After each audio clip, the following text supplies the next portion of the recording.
I need a cup of coffee. Join me and we'll talk about the Hamilton Jazzmaster Maestro.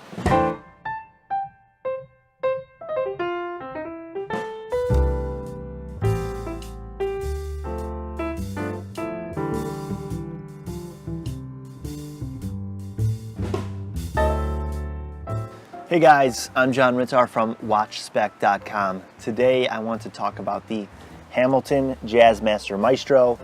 This video will highlight just the key points of this watch. Over at WatchSpec.com, I will have a full detailed article that will go over every aspect of this watch. I will leave a link to that in the notes below. If you haven't already done so, please subscribe to the channel and sign up for notifications so you can catch all my future releases. And with that, let's get started. Okay, let's start with a quick model overview. Hamilton is a company that started producing watches in Pennsylvania back in 1892, but today produce all their watches out of Switzerland. They are, of course, under the Swatch Group umbrella today. While they no longer operate out of the US, their watches still capture the American spirit in their designs, and the Hamilton Jazzmaster is no different. The Jazzmaster line is tailored to reflect the classiness and the soul of American jazz in their designs. A bit traditional, yet with an artistic touch. Okay, let's move on to style. The style of this watch is what originally attracted me to the Jazzmaster Maestro. The general dimensions are a 41 millimeter diameter of the case, thickness of 15 millimeters. It is a round case. It's got all polished surfaces except for the lugs, which are brushed and are raised off of the case slightly. The step between the lugs and the main case is a little strange to me, but that's their way to separate the brushed and polished surfaces. The case back has a glass window to display the Hamilton H21 automatic movement, which is always appreciated. This has a fantastic white dial with rose gold accents in the Arabic numbers at every hour and in the hands. The font used for these hour numbers is unique and gives the watch a little personality. I like that touch. We have black printed tick marks for every minute on the main dial, but there is also a chapter ring around the outside that breaks every second into 5 parts and displays numbers every 5 minutes. This is a chronograph, so the dial also sports 2 sub-dials, the minute dial just below 12 o'clock and the hour dial just above 6 o'clock. Both are slightly recessed. They're white with polished rose gold outline and have printed numbers and tick marks on the inside. There are day and date complications shown next to 3 o'clock, each in their own window with black text on a white background. The markings of the Hamilton name and automatic are printed in black in thin block text next to 9 o'clock. And they provide a nice symmetry and balance to the day date on the opposite side of the dial. We also have Swiss made printed at the bottom of the dial.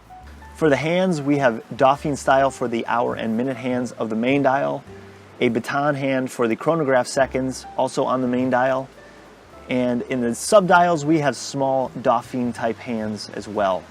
All hands are polished rose gold, which have a great effect when they catch the light. The hour and minute hands also have white lume applied in an elongated diamond shape on the inside. The glass is a quality scratch-resistant sapphire crystal that sits flush with the edge of the fixed bezel, but the glass is slightly domed, which provides a very cool water drop type effect when you catch it at a sharp angle. With the depth of this dial resulting from that chapter ring, which creates a gap between the glass and the dial, I think that's a very cool touch. I love when watches apply kind of this crater effect. However, the chapter ring I think is just a bit too steep on this watch. Clarity of the glass is important when you have this depth, and this glass doesn't disappoint. The lug width on this watch stands at 22 millimeters, providing a stronger attitude to the overall aesthetic. The 22 millimeter band is in alligator leather in a beautiful caramel brown color with white stitching and polished silver buckle hardware. This band is a wonderful pairing to the white dial and especially the rose gold accents on this watch. Finally, on the side of the case we have the crown and the chronograph pushers. These are styled and sized very well for the dimensions of this watch. The crown applies the letter H on the outer surface, which is an appreciated touch. Overall, this watch has nice style for a field watch, with a few quality touches to help dress it up, such as that sapphire crystal and the applied polished numbers. This watch is going to work best in a casual or business casual setting, but with those quality elements that it possesses, it will help it work in a more formal setting as well.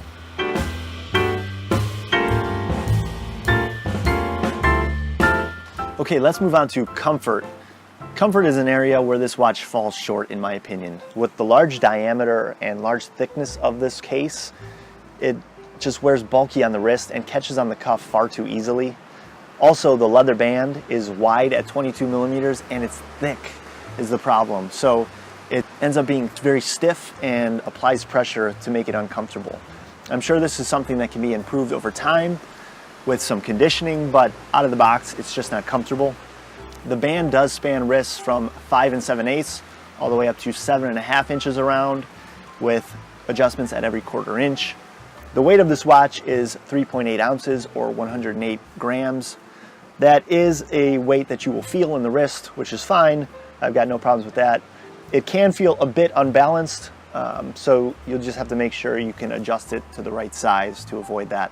But as I said at the beginning, comfort is an area that this watch does fall short.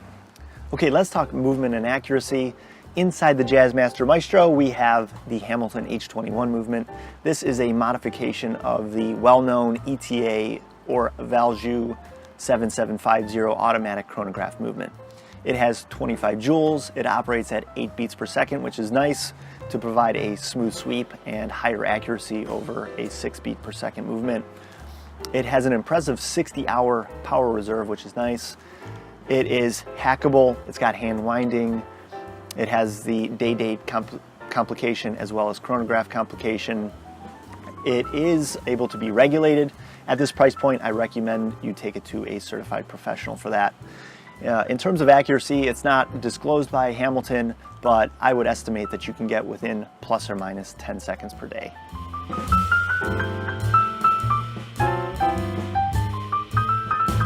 Okay, let's talk usability. Usability of this watch is very nice. It has those applied hour markers that contain the gold plating, and they stand off the dial to catch the light so you can easily see them at a quick glance. Same goes for the hands with that rose gold plating. The one complaint I have about usability of this watch is that there's no main seconds hand. There's only a chronograph seconds. So for a person like me who likes very precise readability of the main time, I just can't get that with this watch, which is a little bit of a bummer. The chronograph provides extra functionality, and the large pushers are very solid and easy to use.